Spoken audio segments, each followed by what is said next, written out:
first memory of Godzilla is my dad. I grew up in Minneapolis, and there was a show called Horror Incorporated, and it used to come on at midnight on Saturday nights, and they'd show a double feature. So we were leaving my Nana's house. I was probably about 8 years old, and my older brother was 11, and my dad goes, "Hey, you guys want to stay up late and watch a movie?" And we're like, "Yeah, Dad, don't tell your mom." It was Horror Incorporated. It was Godzilla, King of the Monsters. And from then on, it was all downhill. But what an awesome thing, though. What a special existence for us, huh? To love kaiju and just, we're all connected by different things, but I don't care who you are, where you're from, what you believe, what color you are, what religion you are, or anything. We're all connected by the bondage of kaiju. Isn't that cool? Isn't that cool? We're all family, and I love that. Yeah, I love that. So, and you still think of that, don't you? You still think of that. Channel 11 had Godzilla versus the Smog Monster, and Channel 4 didn't have any Godzilla, but they had Frankenstein Conquers the World.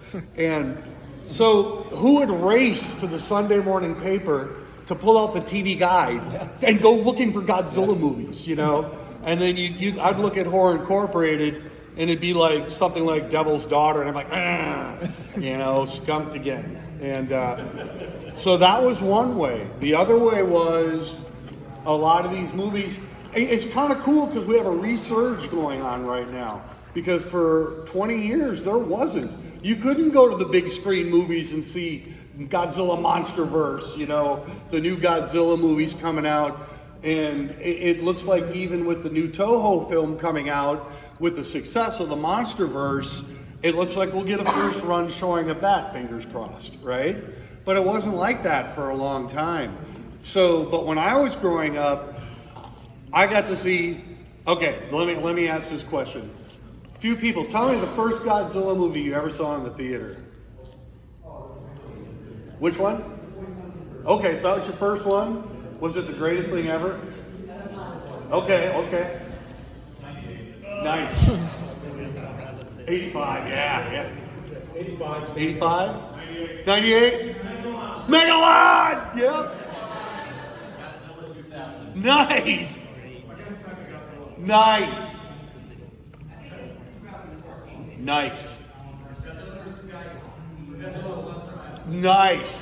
King of the Monsters 2019. Nice. Keep going. Okay, back row.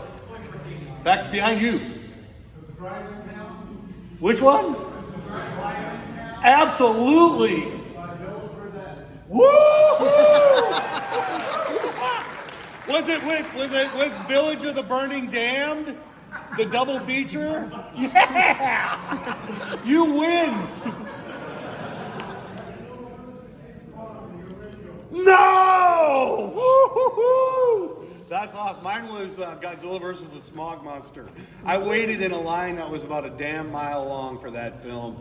And it was the greatest thing ever. Everybody standing in line, you're a kid and you're so pumped that Godzilla's going to be coming on the big screen. And we're getting some of that now again, too. That's how we saw the movies. And a great thing when I was growing up was what they call, you all heard of matinees, right? Matinees were big when I was a kid. I got to see and some of you in here probably did too, some of the greatest movies ever to come out. I get to see The Seventh Voyage of Sinbad on the big screen. Saturday matinee, oh yeah. Destroy All Monsters, AIP, thank you. Saturday matinee, and just sitting in there with your friends. I'm telling you right now, the closest thing you're ever going to come to those days gone by is going to the Pickwick and watching movies with a whole audience full of Godzilla fans. That is the closest that I've ever come to those. What a great experience, but that's how we were able to see the movies. No cable TV, no VHS tapes, nada. But they made these things, and these things are, who remembers seeing the films in the back of Famous Monsters of Filmland? Remember that magazine? You could get 7 Voyages Sinbad, all 4 episodes. You could get Jason and the Argonauts. You could get, there's from Captain Company. That was like when you go to Famous Monsters of Filmland, all of those glorious adverts in the back. All of those cool things us monster kids drooled over looking at, I gotta get that. And you have to go get a paper route to make a dang $1.98, you know? And you get this stuff. I still have a love for the post office. I got a little model mail truck at home because my favorite thing was running to the mailbox and getting my package from Ken Films. And they'd send movies. I had some of the boxes and I was gonna bring, the boxes were the most glorious thing with these movies. They were like mini movie posters. And the movies that I would get were usually this size. This is a 200-foot movie, okay? But they also came in what they called, it was a smaller trailer that was 50 foot in a smaller box. And they'd have the cool box art. I wanted to bring all of the box art displays, but I ran out of room in the minivan. And my son really wanted to come. So it came down between him and the stuff. And but what I did was really cool. I'm sorry, did I miss something? Okay, I made these shadow boxes with them. So I don't have these wonderful box arts displays, but I put them all in these white things. But this kind of gives you an idea. You can pass that around of what they are. And I had, you guys feel free to talk. There's no sound on this one. Like I said, only the rich kids had the.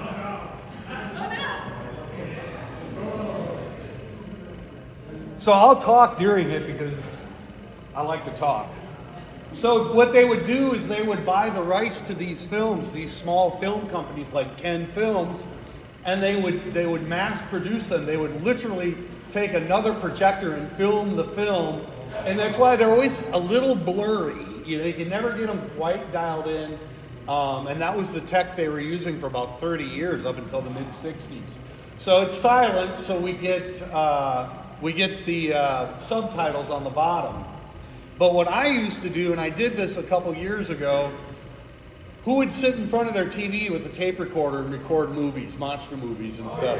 Yeah, you get your little Radio Shack, Panasonic thing, King Kong's on, hit record and go to town. I'd sit in front of the movie, like when Channel 5 would show Rodan, I'd sit in front of it and I'd tape it, and then whenever the monster scene come out, I'd come in and I'd hit the tape. So it'd never line up, and it was horrible. But you get the Ifukube music, and every once in a while a roar would line up, and it was spectacular. But now this is a good digest. This digest is about 12 minutes long. If you're like me and you have a low attention span, gets right into the action. No love plots, no this, no that, just Rodan. And if you, it's a giant bird. And if you guys remember the American dub, who remembers who is voicing that pilot? George Takei. Not that one. Oh, no. Paul Frees does the pilot.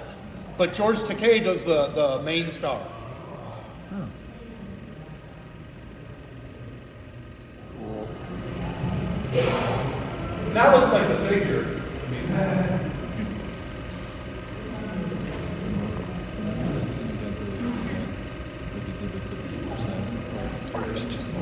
So, if you had a friend of Gigantus, you'd be watching watch the first movie Nice. on a projector. Look at that. Isn't that amazing? That is so cool.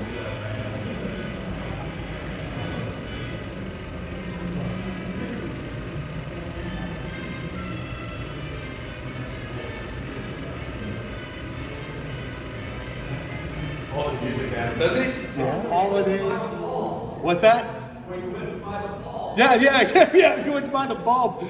I had to go to the bank first. Yeah, absolutely. And you could order them, and you get catalogs and all of this stuff. Some of the other films that I will show came from. I gotta show this. Other countries. And I'm going to show these ones first because I think these would be most familiar to people here. But I have some that are really cool. Like I said, I've got one that I'm really excited to show. Because believe it or not, a lot of the larger studios, such as Toho, got involved in releasing small format films. So you could literally buy movies from Toho, and when we that you could never get here, and we will close it off. The original Gojira on Super 8. Yeah, and you want to hear something that's really funny? So in small format film, there's silent, there's magnetic sound, and that's where they put a magnetic strip on the film so you can hear it. And then they have optical sound. I don't know what the heck it is. And I bought this film and I thought it was silent. And then I found out that this and many of my Ultraman films they have optical sound, and I thought they were all silent. So we'll watch Gojira. We'll close off with this. But maybe we should watch an Ultraman too, because they're just awesome. Okay, so here, now this is where the sound kicks in. Now you got to remember, this is not digital fine sound, okay? This is 70s analog. What's that? Yes, living mono, exactly. And you may see some of the fades in the film, like I was telling you about the tomato scope. So let's go ahead and do this one. So there's 5 like this, or no. I couldn't see. And we move forward. Tell them to come in here. They're in the wrong panel. Yeah. That's having some kind of Jeopardy game. So now here's the step up for me. When I became an adult and I got back into buying more films, and isn't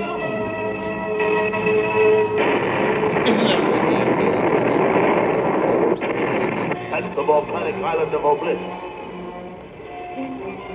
An earthquake. Caused by that volcano. All right. Then let's start with that island. The explorers looking for volcanic rock find something quite different. Looks like an egg. who's seen this? Gappa! Gappa! Whoops. Yeah, the trailer, the guy keeps saying, "Cow." Johnny Sacco, they actually, a lot of these prints came from American International Pictures, where these small format companies would strike deals with these studios.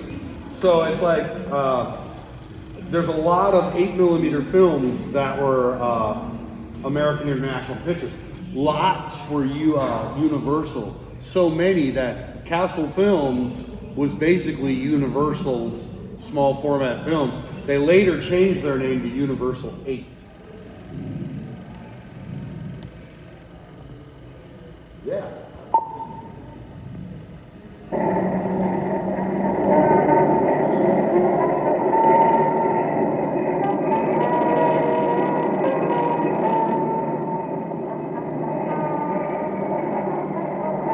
And they take color movies and just film them in black and white, because then they were less expensive. In the year 3000, Gargoyle, Lord of the Monsters, and his gang planned to conquer the world. Follow me. Oh. Quickly, this way. They try to force Dr. Sum Ting to help them. Yeah. So what happened there? He got So you guys got to experience something kind of cool. so, Kind of cool. So what we're going to do is say, Johnny Sacco's got some bad sprockets, so we're going to move on to something really cool. Grab that film. Obviously, you know the story of what's going on. But check out this digest. It's a great edit. Spring fruit?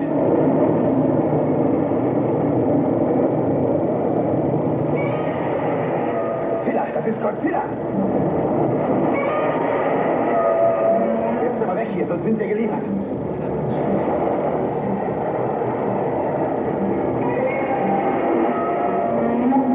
Hey, alle Mann raus! Godzilla! Godzilla kommt! That's Godzilla's suit.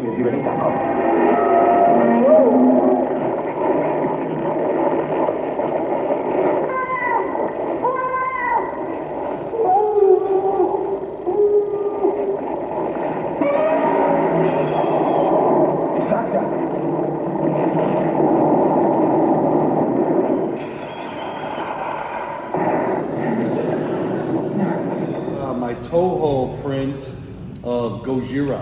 So it's in Japanese, and it's a pretty good edit. I mean, it's pretty good. And this is an optical sound film, so I got to adjust the projector. And I just love this film. So we even get the Toho splash screen movie, which is awesome.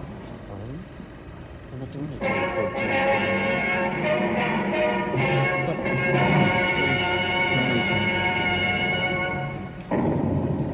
It's the same $40.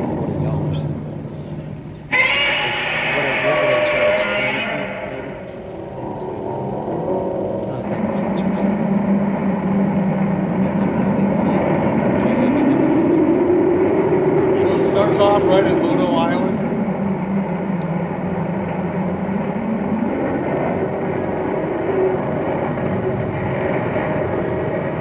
It even shows the realistic helicopter tipping overseas.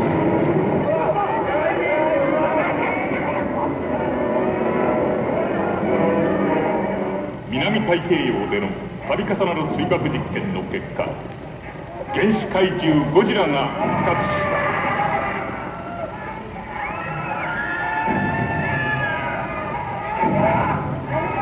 Sorry.